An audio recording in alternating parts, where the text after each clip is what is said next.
to talk about today. Um, so today's topic is, I, I will just say for me, it is a bittersweet one because we have been blessed to have the Nicholson Foundation with us as members for several years now and have gotten so much from our mutual learning and from our partnership with Nicholson Foundation.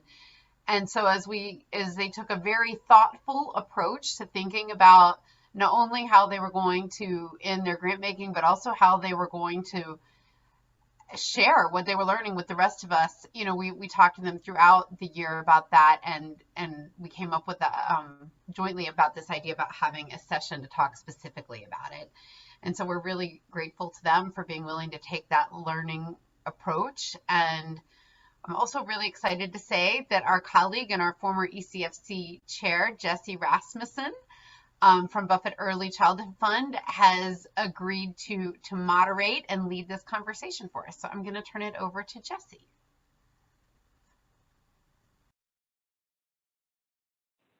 Thanks, Shannon. It's good to see everybody again.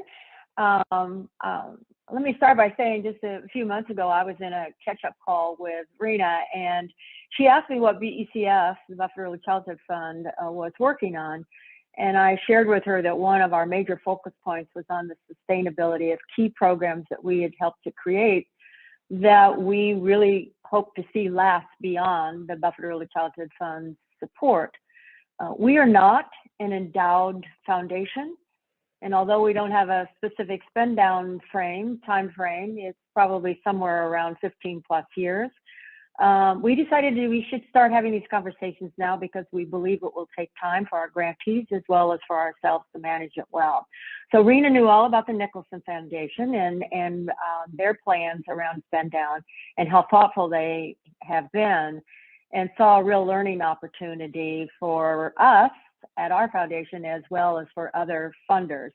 And I think even if your foundation is endowed and is not into a spend down frame, I suspect we've all had times where we've had to wind down our support for an organization or program.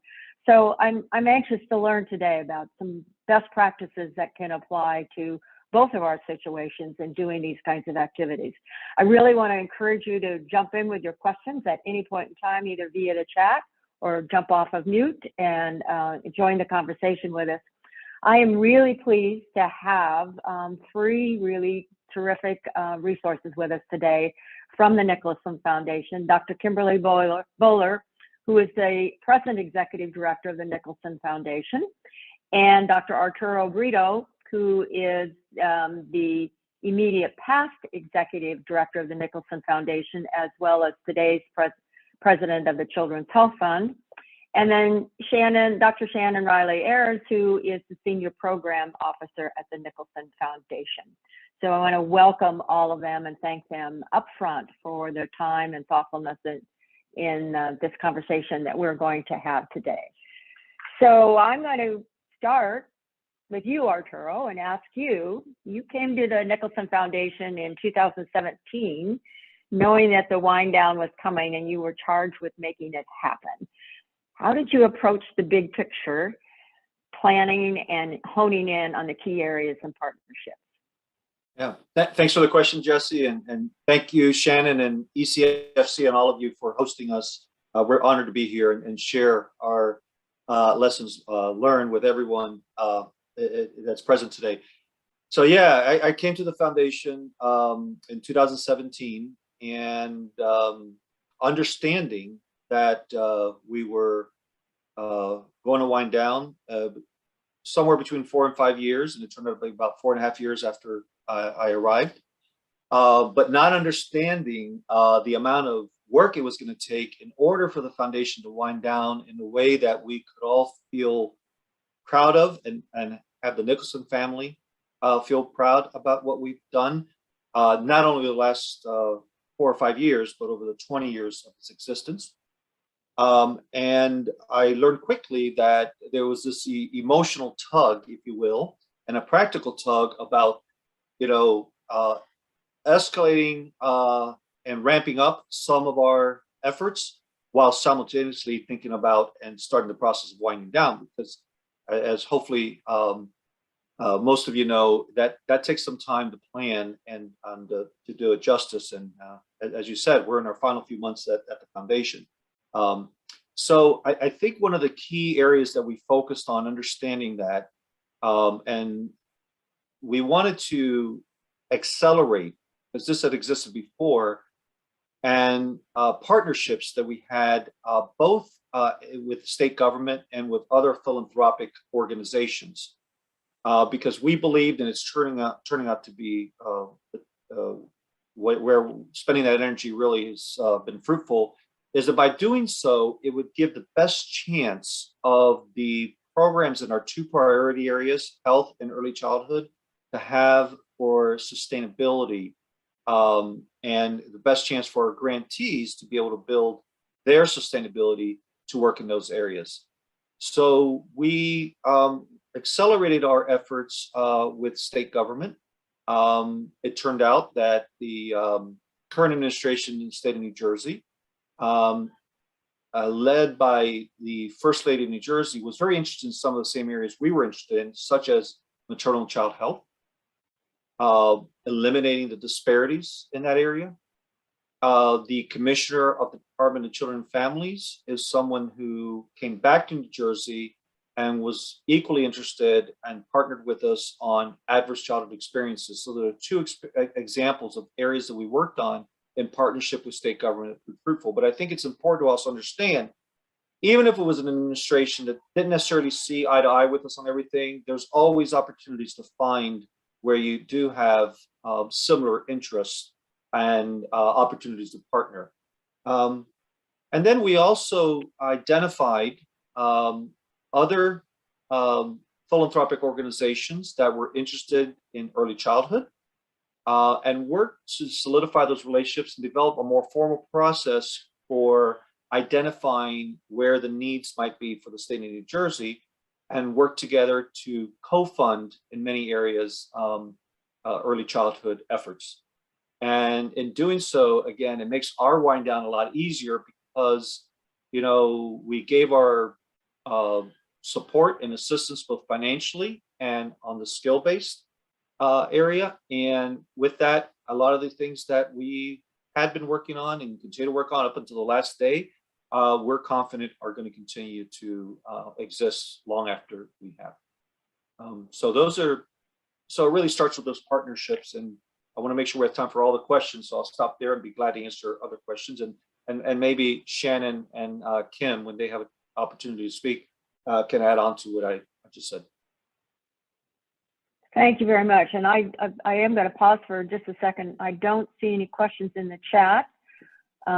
Please don't be shy about putting them there or speaking up. But it sounds as if what you're saying is you looked for ways to institutionalize your focus areas through other partners, whether they were public partners at the state level or private ones. I am curious, however, what your message was and how you decided which grants you were going to wind down and not focus on in terms of the partnerships. Well, some of the grants that we didn't have to focus on the partnerships were grants that were already well underway to success, and we put extra effort to make sure they would succeed. For instance, efforts around the integration of mental health into primary care practices was an area that we, was well on its way to have its own sustainability. And there's not enough time to get into all the detail, but the point is that, yeah, it was strategic in where we put our efforts into those partnerships, and where we didn't, there were already partnerships there before, or at least there was a path to that sustainability. And that's just one example. So the decision-making process, those that we thought had the best chance on their own versus those that needed those partnerships. And there were other things that we said, look, we've tried this. It really doesn't seem to work right now at this point in time. And putting in the last few years of our existence efforts into these areas may not be the best way for us to spend our energy right now. So. Thanks, that makes sense. It's like where you thought you could have impact and where you thought organizations could make it on their own. So makes a lot of sense. Well, Shannon, as the senior program officer, I suspect you were the ones that were working a lot directly with grantees. So how did you make sustainability a real thing with your grantees? I know oftentimes on proposals, we have that section at the end where it says, what's your plans for sustainability? But how did you make it real and that it actually happened? And what was your role and any lessons that you learned? Yeah, thanks, Jesse. I think the great part about this sustainability piece for us as we wind down is that we already had strategies and approaches in place right from the beginning. And then we were able to offer some new and exciting strategies and offerings to our grantees as, the last hurrah, so to say. We are a foundation that does not accept unsolicited grant proposals. So as program officers, we would generate and share with our colleagues what a potential grantee partnership could look like and what needs it was fulfilling. And part of that sale to our partners or to our colleagues was really about the sustainability and thinking about the specific keys and what would be sustainable for that grant. And then with our grantee, we of course had that section in our proposal, but we tried to make it as concrete as possible. So we made it a chart. We had activities, strategies, the time frame, the who. So really the who, what, and when. And as our role as program officer, we would talk with our grantee monthly, not only about their measurable objectives, but about this sustainability table and thinking forward.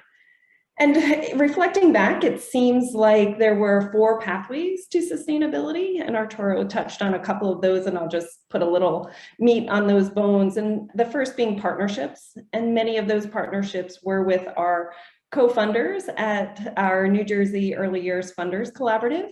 And we've expanded and brought in even additional funders from the health field and elsewhere.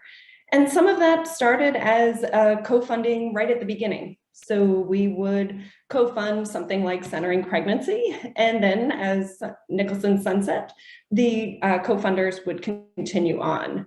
We had our collaboratives, as Arturo mentioned, the ACEs and the birth equity collaboratives. And then sometimes, like my P through 3 work, we brought in partners later. So 2 years of solo funding, and then we brought in 2 partners to continue it on to the next year. And the plan is that 1 year of funding from the additional partners, the new funders, and then to transition that to local school districts to pay for that service. So almost like a sustainability plan for our sustainability plan. And one of my great achievements there is that, I'm so invested that they've asked me to stay on as an advisor as they go forward. So super happy to stay involved with that. The second is government. Arturo talked a little bit about the ACEs work with our DCF partner. So I'll share with you another collaboration that we have with DCF that started as a seed and started in a relationship with one of the assistant commissioners, where we identified that substance use disorder for parents was a real issue in New Jersey. And we wanted to find an intervention that would increase positive outcomes for both the parents and the child. And we sought that out together. We identified the partner. Nicholson funded the pilot for 2 years, and DCF funded the evaluation. And then at the end of that pilot, they wrote it into their budget. And then hot off the press this morning, I got an email from our DCF partner that they just expanded to another county. So it's still going. Third area is capacity building. Comes to mind our partnership with our New Jersey Association for the Education of Young Children to really bring them into the policy space. I was going to meetings around the state and they just weren't present. So with a little bit of money and a little bit of introduction and support, they really became the go-to audience or go-to resource for state agencies, for advocacy, for our research partners in early childhood. So in terms of sustainability, they've got it. They are right there at the table and continuing on without us. And then, as Arturo mentioned, there's that pocket where, you know, maybe sustainability is not what you want. Maybe the objectives were achieved, or the tides have changed, or maybe it wasn't the right time or the right partner. And then the exciting part at the wind down was we were able to offer 2 opportunities for our grantees. One, social media training so that they could use that medium effectively as we sunset. And then the other was a partnership with Promise Venture Studio for the first regional show and tell presentations, where they worked with 12 of our grantees to create a 3-minute pitch for this Shark Tank kind of event. And our grantees were really grateful for that and learned quite a bit from their incredibly talented coaches.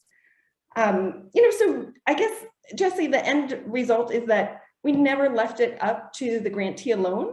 It was always in partnership. We always co-created and supported these actions and opportunities so that our work would continue the impact well beyond our involvement.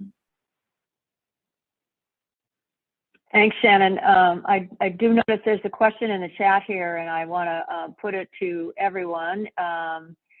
Anyone on the panel can answer this. Is, do foundations ever merge together as differentiated from winding down?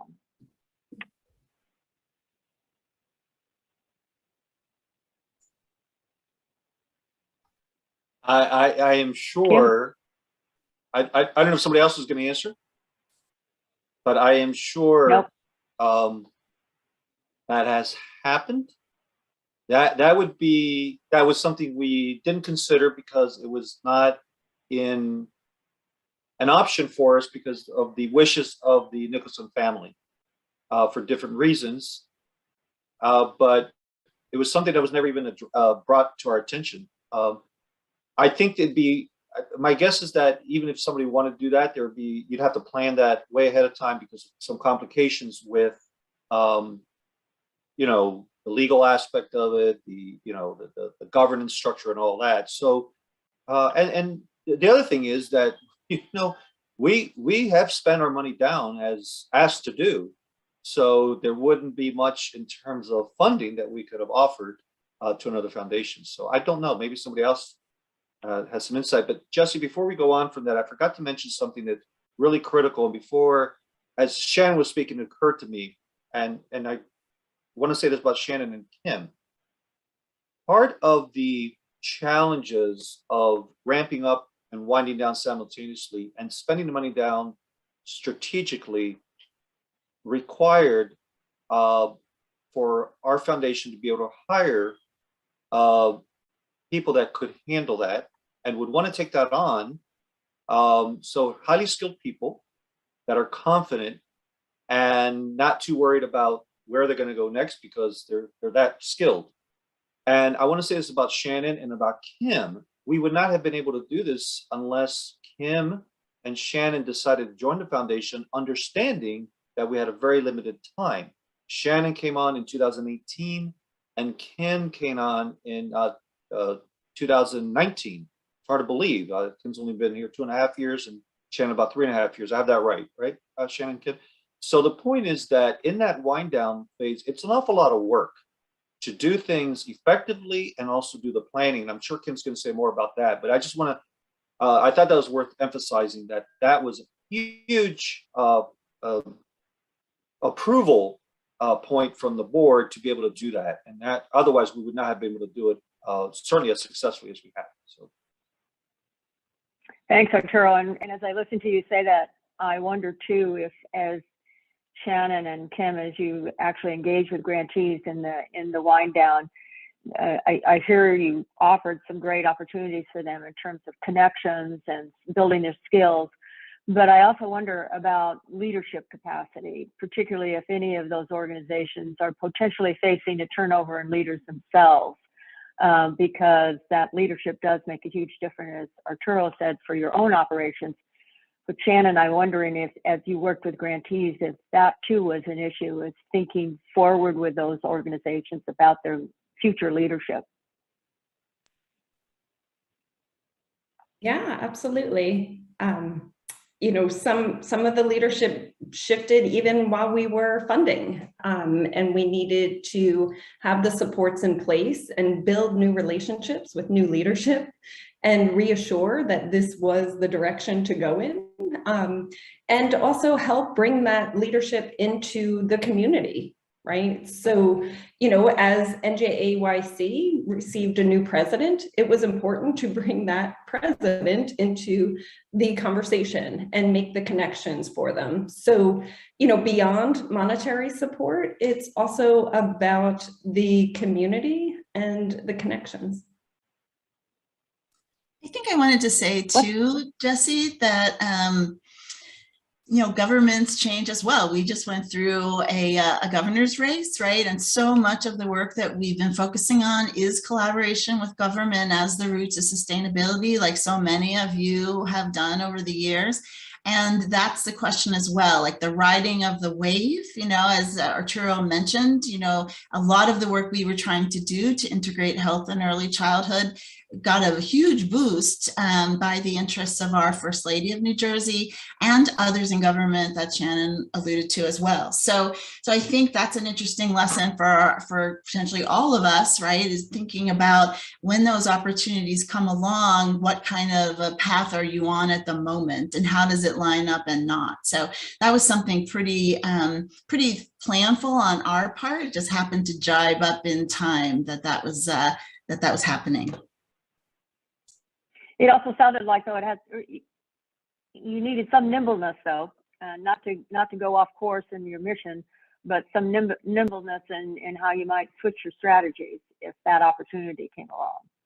Absolutely. Yeah. And I think, in listening to Jan Nicholson, our board president, talk about her ideas and planning for why wind down, as opposed to this idea of merging or whatever it might be, is that she said, 10 years into the 20 years, she was pretty sure as a personal decision, as a family decision, that the wind down would start and the de-risking of the investments. And it was the end date that was the variable to solve for. That's how she describes it. Like she wanted it to happen responsibly. She wanted it to happen in a way that made sense, like you're saying, aligning with the goals. But it's an interesting thing to think about. I hope we can talk about it a little bit more and hear what others have to say, that, initiatives do have a life, right? The way that things are going does have a natural life, and planning for that and thinking that through. Another thing she says all the time too is like, we want things to stay, right? Like, and moving on from the things that don't need to stay or are no longer needed is hard for us because we like our institutions and we like the work that we've done. So it's a humility and an intersection, like you're saying, Jessie, with keeping to the mission while at the same time working towards those goals that can be made sustainable. Thanks, Kim. I want to capture a couple of questions that have come up in the chat here. One is, I would be curious to know if having a deadline for the end of the foundation led the team to do things differently. Was there a greater sense of urgency?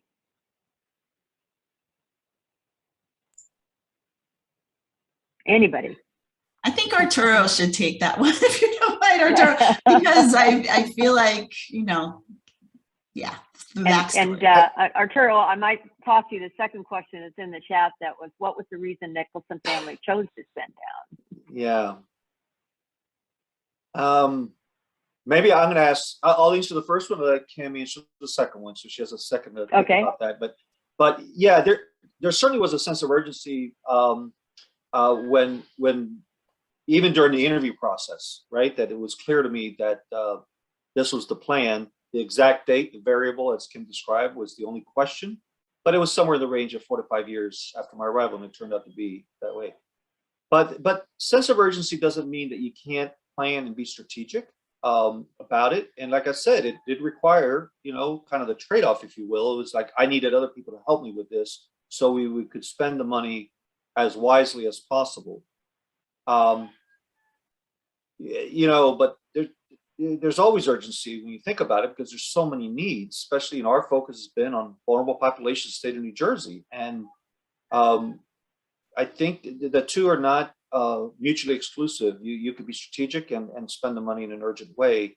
and it goes back to finding the right partners, both at the state level and philanthropic organization, but also with the grantees, and being able to shift and be nimble, as you said, Jesse.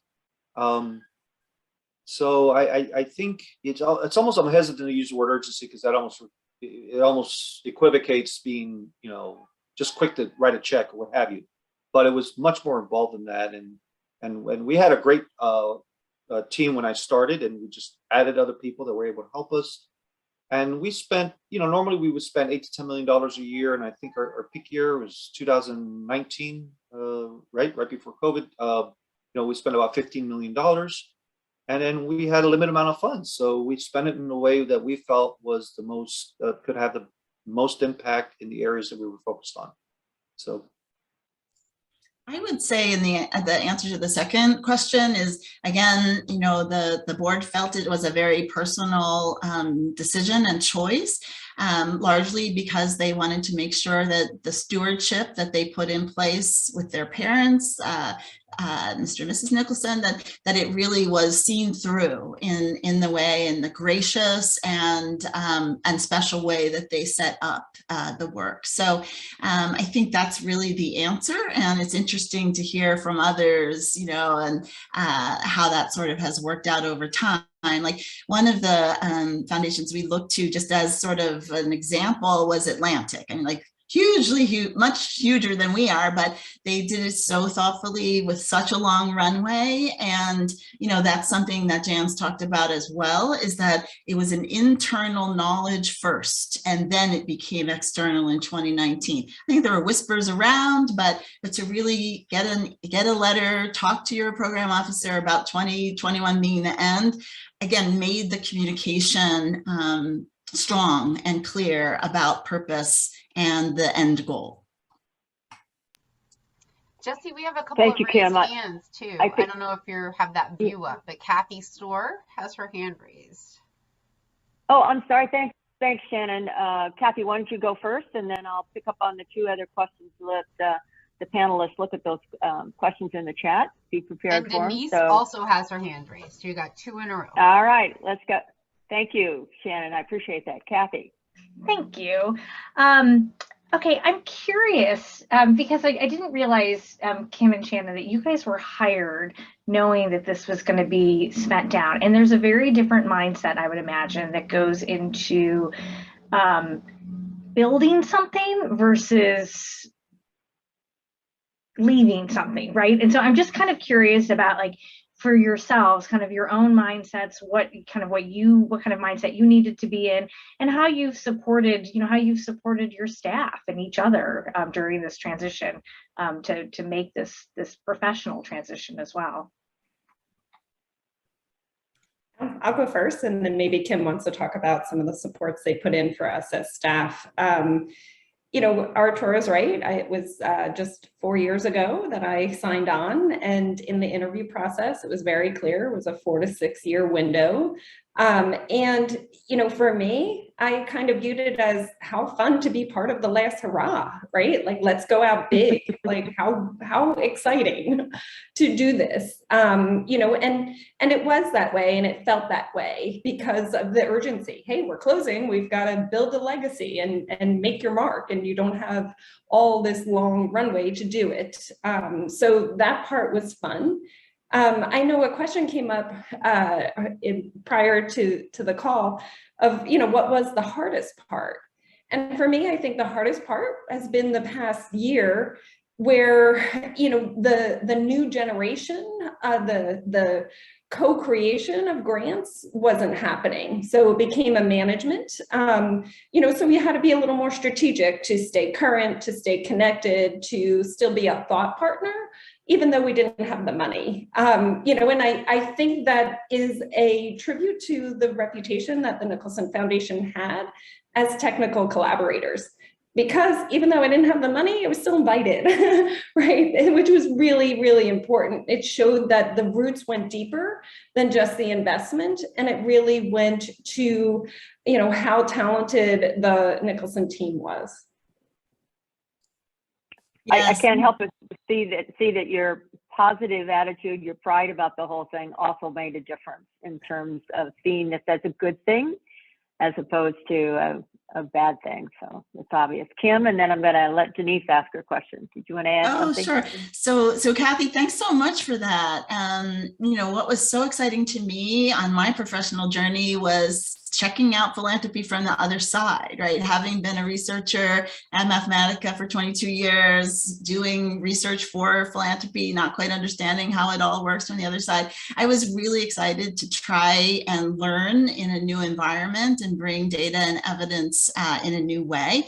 And the question of metrics was, of course, always there. Like, what could we and couldn't we say about what the Nicholson Foundation's investments achieved, right? I'd worked on some projects for some of the larger foundations to ask exactly that question. So the telling of the story, the putting the bow around some of these initiatives, and really trying to bring together some of the strategies.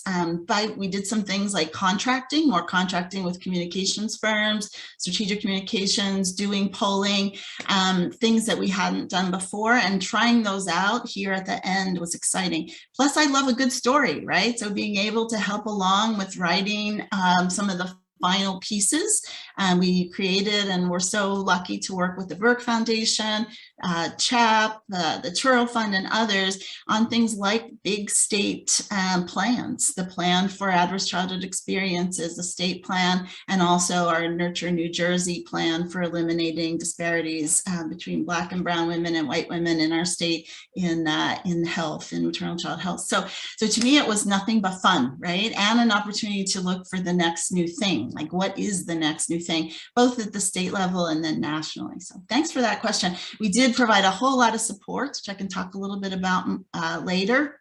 But those included job coaching, professional development, you know, and time to be able to do a great search to land well, because in fact, our team is our gift to the world, Jan's gift to the world.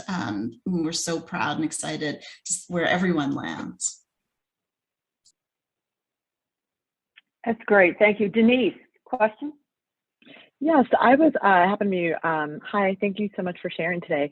I happened to be watching something on trust-based philanthropy, but it was talking about the Whitman Institute and when they decided to spend out, and they talked about how they asked their grant partners, you know, what do you think we should do? What do you think we should focus on? And interestingly enough, the grant partners gave them like a charge to like shift philanthropic cultures and structures and practices, and hence Trust-Based Philanthropy Project, I think, was born from that, but also to focus on, I think, grant partners who may have more difficulty getting funding, and really kind of hone in and like center those most impacted. So I was curious about how you went about engaging and talking with your grant partners and how that went. So, and I apologize if you touched upon it before. I was a little late. I can get started, but I'll rely on Shannon and Kim to add. Thanks, Denise, for that question. How that went? Well, it was a spectrum. It really was. It was, even though, as Kim said, there were whispers about our wind down, and people kind of knew it was eventually to happen. When the news hit that it was going to be 2 years out, I think we did about 2 years out. Whew, there were some partners that were very concerned, and it's funny, some of those that were most concerned are the ones we were least concerned about, right? And then there were other partners that you know, took it on and appreciated what we did, and understanding you know, was more than just the funding. It was the technical collaboration we had been doing along the way, and there were some things we did more of. And Shannon brought up the Shark Tank like the event that we held to help some of our partners you know, hone their skills on presenting about what they're doing, so they could get into a national audience. You know, and looking back, maybe we could have done more of things like that to help the partners, our grant partners, understand that we really were going to wind down at some point, and to become more independent and need us less and less through the years. But I hope I'm answering your question. I think there was a spectrum of reactions around this, except maybe not at the end of the spectrum where, oh, this is great. No, that didn't happen. But there was an understanding that we had been building and partnering with others towards a sustainability plan for them. And I don't know, Shannon or Kim, if you want to add to that.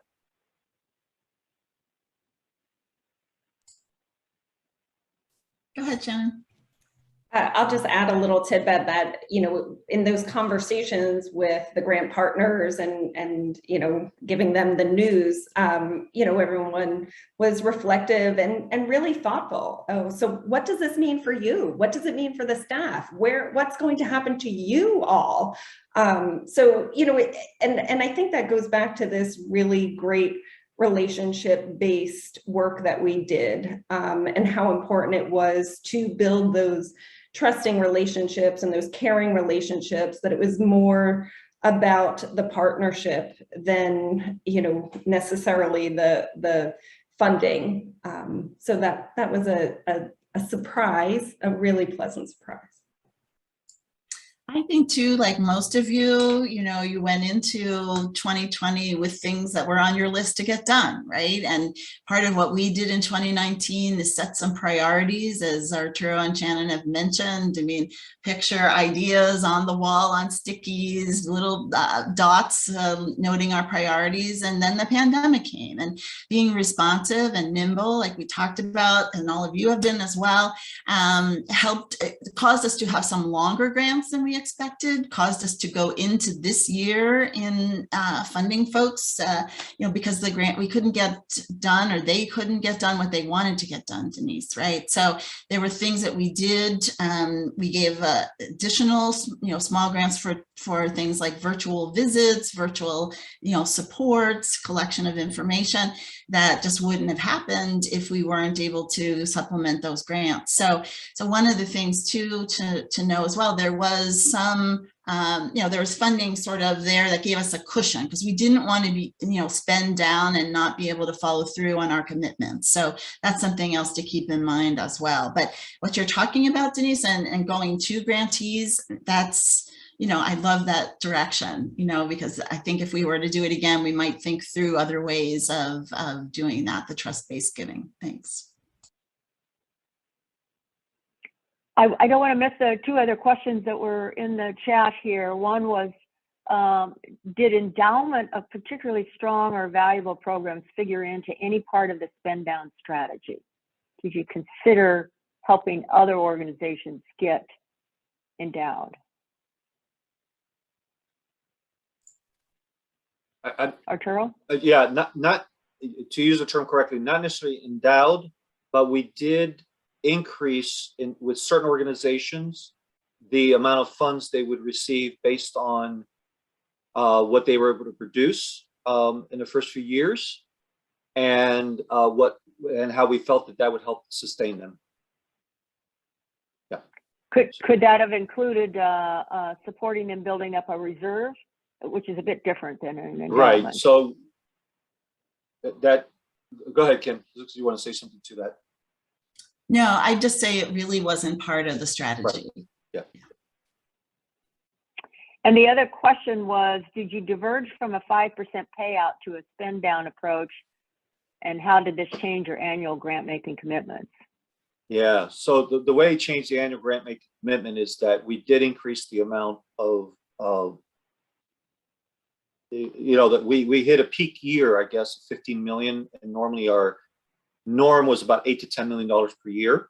That was the plan from way back, right? Not necessarily since the beginning of the foundation, but probably 10 to 12 years before. And we just increased the amount again, though, strategically, and we couldn't have done it without the added 2 people at least. And there was a third person that you see here on the screen. So we did increase that. Yeah, we didn't have a percentage of of our total corpus, so to speak, as a payout. It was more out of what the total funds were and how much we thought we could handle per year based on the staff we had, senior program officers and others, and then we're able to increase to that peak once we had the added staff. Thank you, Shannon. I think I see your hand is up.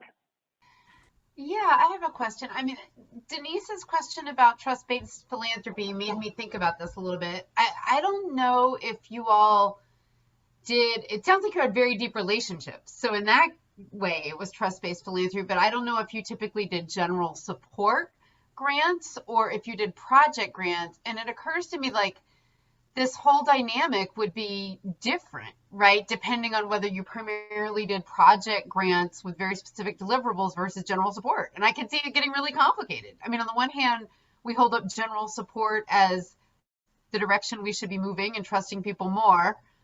But it's a lot easier for somebody to wonder about or wind down a project or be worried about sustainability of a project versus having thought really hard about, I just get this unrestricted money every year and it's going away and I've got to raise like unrestricted money.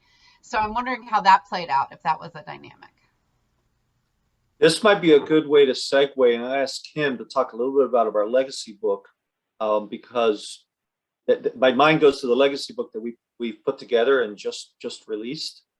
And there's different chapters within that book. And what we share there is our lessons learned or key takeaways in different areas. So there were some programs that was the nuts and bolts, what we call it. There's others that was, a more conceptual, theoretical support. So we did different type of grant giving, depending on what we were trying to accomplish and depending on what the need might be for those grantees. This is, a learning process for all of us, right? The one thing that I would do a little differently looking back is that towards the end, we went back to how the foundation started with small community-based organizations getting service grants and having the opportunity to develop their own bandwidth and skill set in different areas. And we started to do that around ACEs in the last few years and had great success with it. Had we started a few years before, we'd probably even have more success with that. But that's one type of grant that you're giving to a community-based organization, for instance, an opportunity to develop the building of metrics and learning how to convey to potential funders in a very succinct way what their goals are and what measurements they're using to determine if they're reaching those goals, those kind of things. So I think maybe if you don't mind, in a way to answer that question, if you don't mind giving an overview of the legacy book and why it might be helpful to others to take a look at that, in a way answering the question that Shannon just asked. Yeah, so one of the things to be keeping in mind, and hopefully everyone can grab a PDF of the legacy book or shoot us an email if you'd like a hard copy, we have a number of them, is really to see some of those stories about what was it meant to do systems change. That was really the commitment and the put through stories that you'll see, but those nuts and bolts pieces that allowed things like healthcare coalitions to be founded or come to life in Trenton and Camden and Newark and elsewhere, that was core support. Nuts and bolts supports for classroom changes, for example, from Head Start to Early Head Start, things that allowed people to not just do project-based work, but really to think more broadly about those activities. I think that's what you'll see in a number of the stories and examples in there. And we've lifted some of those up to illustrate exactly what you're talking about, Shannon. And I feel like too, what you'll be able to see in there is an evolution over time, so I have that question for all of you who are in newer foundations, about knowing where you're going to go and where you'll get to. They weren't sure where they would get to. We have things in criminal justice, we have things in family support, and in other areas, in healthcare areas as well, that we don't really do anymore. And the question is, again, you don't know where you're going to end up, but being open and that systems change driver really is the story there. So some of them are programmatic grants, and some of them really are about these collaborations and what we would call initiatives. And Kim, I'm going to follow up too. And as a former, spent a lot of time doing research and evaluation. Did you set out with some metrics that would define your success? Or maybe I should ask more broadly, what defines success in winding down initiatives and partnerships? Yeah, I would say coming in, we didn't have an imperative of funding a lot of evaluations, right? We had some evaluations built into to things that we were doing, but we also had some where the state actually funded the evaluation while we were funding the programmatic or systems change activity. So it's not, it wasn't exactly what I was used to, and we all have our, big E evaluation, what's an impact study, what's a qualitative study that's doing implementation descriptions. I feel like what I was doing at the time was learning about these measurable objectives that were in every single grant. We had a 25% holdback for performance payments, and looking at what those were. Were they more than outputs? Were they more than counting the number of folks trained and so on? And in a number of cases they were. But again, with the driver being, is sustainability happening, getting picked up by government, other larger philanthropies, or somehow becoming self-sustaining? So really, I would say it was a combination of those things that really met the needs and interests of our board. Shannon or Arturo, would you say more about metrics kinds of drivers there? Anything more? Okay. I think you summarized it nicely, Kim. And just to be clear, because if it's not clear, Kim was brought in specifically for that purpose, among other things. But I'm not surprised. Kim or Shannon, either one of you, are there lessons for those that may not be in a spin down organization, but the whole business of winding down support for a program that perhaps you've invested in for some years? I just wonder if you have some thoughts to share with the group around that. I'll go first on this one, Jesse. Thank you. I mean, again, coming from a different world, we have seen and heard about, abruptly areas of funding changing, in a foundation, whether it's a strategy decision, a board shift, or something else. And it's often looked from the outside very painful, right? So I think really when you think about the planning for such a wind down, to be, as our board chair says, or as our board president says, as graceful as possible, right? That we are really looking at the humanity of our organizations that we work with, our partners. We don't want to just be like, okay, good luck now. And especially our people.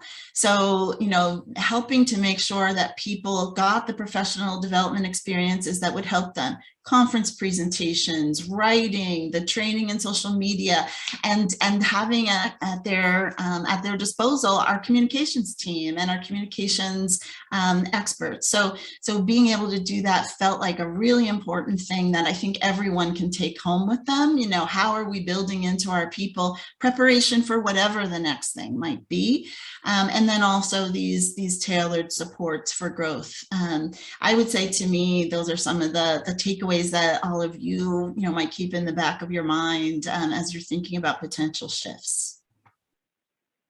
Yeah, and I'll echo that, this idea of a soft landing, this long runway, both for the grant partners as well as staff. Not being surprised, I think, is really important, and having a plan in place. So not only did we deliver the message to our grantees that this was happening, but we had bullet points about how we were going to support them up until the end and beyond. So what was next for them? So communication was a big piece of the work. I just say too, and thanks Atia for the shout out, we have just so enjoyed working with the Burke Foundation and other foundations in our state on these key initiatives. And really it's a value and a deep value of ours to make sure that those partnerships felt good, that they moved in the direction that would move towards sustainability. So I'll just say again, like, the relationships and clarity with other funders, like we would say, we will be done our grant making at the latest Q1 of 2021. And that's like, oh, well, maybe mid 2021. But just making sure that it was very clear what we would and would not be able to do, and not being wishy-washy about it. We've been, joking about it. Don't muddle the message, right? Like that, it just has to be clear so people can depend on us to do what we said we were going to do and not expect us to do things that we just couldn't do. Yeah, Jessica. Very helpful. Arturo? Yeah. Yeah, I'll just add something real quick. Even for foundations that have such huge endowments, they don't have to think about wind down. I think it's helpful. One thing I've learned here, and I've brought this kind of mindset to Children's Health Fund, which is not a foundation, but nonetheless, that mindset of if we cease to exist 5 years from now, 10 years from now, if you think that way, it forces you to really think hard about strategy and about these partnerships, finding the right partners. It's a little bit of work at the front end because you're trying to figure out, where you can complement each other and where maybe it's not worth the effort, right? But you eventually do find partners like the Burke Foundation, the Toro Fund. I could go down the list that, my goodness, it just makes it such the work so much more fulfilling, and it gives the grantees the best possible chance of figuring out that sustainability piece. And it also provides you with this feeling of pride on behalf of the family in the foundation that you are doing this work for. And it's a matter of pride of feeling good about what you're doing and not waiting to see, if there's going to be an end date or nothing. So for me, I wish I would have always had that mindset. What if we weren't around 5 years? How will we be known in the future as the entity that existed for X number of years? That's the biggest takeaway for me. And then you start thinking, okay, how can I be more purposeful about every penny we spend? How can we be more strategic and simultaneously more urgent in that spending where it needs to be? So. Well, because even in endowed structures, there's fluctuations in what's available for. Correct. And so what I hear you saying is it isn't this spend down as much as a way of thinking about building capacity where you want things to last, and not creating a dependency or a sense that, well, you'll always be there and I'll have you. It's better to build their capacity regardless of whether or not there is a spend down, because that's how they're going to last. We're starting to run out of time, but I see another question in here that I think would be helpful and sort of as a wrap up, and that is, can you share some of your secret sauce strategies of building relationships with state agencies? You talked a lot about partnerships, even with a government that you may not agree with on everything.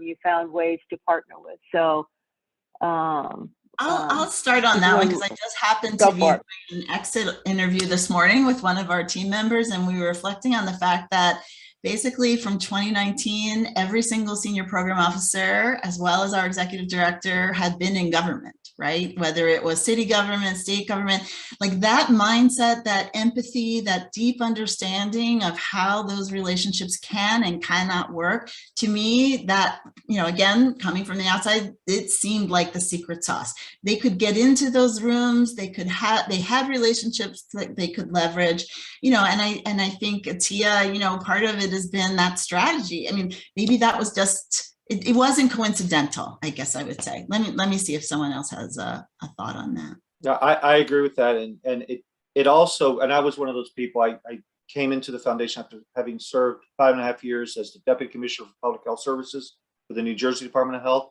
So I knew the New Jersey landscape, but also the structure of not only Department of Health, but the other departments there. There was a nuanced sensitivity I had to government employees who get beat up an awful lot. There are some stellar people in government, and they're just working night and day on behalf of residents of the state of New Jersey, in this case, and other parts of the country. And I think sometimes just saying that you understand how hard their work is and understanding why it's hard goes a long way. And and valuing what government can bring to the table. And I feel I would be remiss if I didn't mention one of the other people that joined us in 2019 was Colette Lamont Galette, who formerly worked in New Jersey government for almost 15 years. And her most recent position was the Director of Population Health. She was with us, sadly, for only a year because she passed away last year because of complications related to COVID, which was all over the news. And Governor Murphy announced this, and it's very sad. But she, in 1 year, did, there's not enough time to go through the number of things she accomplished because she had those relationships, she had the respect, and she understood and was sensitive to, you know, what government could bring to the table, but also the challenges they had that had nothing to do with any one individual. So relationships, right? Because I think today, particularly at the federal level, I'm looking at Shannon up here, we have a fair number of people who are inside federal government, then in foundations, now back into federal government. It makes all the difference in the world in terms of the relationships that help you get things done. So, well, I hate to be the one to wrap this up because I think there were a couple of other questions in here. I want to thank our panelists, Kim, Shannon, Arturo. This was great. As Rena indicated in the chat, there is a PDF version of the legacy book as well as hard copy, and I've already ordered my hard copy because I can't read that much information on a computer. So I want to thank you very much. This is extraordinarily insightful, and I think, and I commend you for such a thoughtful, strategic process. That's great for your grantees, but also great example for the rest of us. So, Shannon, I'm going to turn it to you for any final words. I'll just add my thanks. I think as I was listening, I thought, well, this is what ECFC is all about. I mean, it's the public policy minded work and the part in trying to foster partnerships between funders. And often when I, meet a funder and I'm talking to them, that's how I know they'd be a good ECFC member. And so here I'm thinking like, this Nicholson, they're a good ECFC member. They're perfect. But here you're sunsetting. But that, you really embodied all the hallmarks of what we try to do here. So I really, really appreciate that. And I will say, as we get off the phone, this is our last gathering for the year. Last year, we had a Zoom holiday party, which we put a lot of thought into and which was quite fun. But this year, we thought, folks probably have real holiday parties in their local area that may be boosted with a new COVID vaccine they could go to.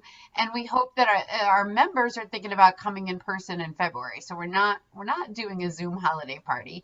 We're hoping we'll see you for a real party in February. So I just want to say thank you so much to our speakers, but also thanks to everybody who's come all year long to these virtual events. We feel like our ties have not weakened during COVID with each other, but have even grown because of the folks who've been attending these virtual events and pretty regularly. So we want to thank you all for that. It's really been great.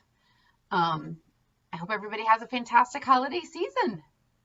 Thank you. Happy Hanukkah to those who Thanks celebrate. Thank you so much. thank you.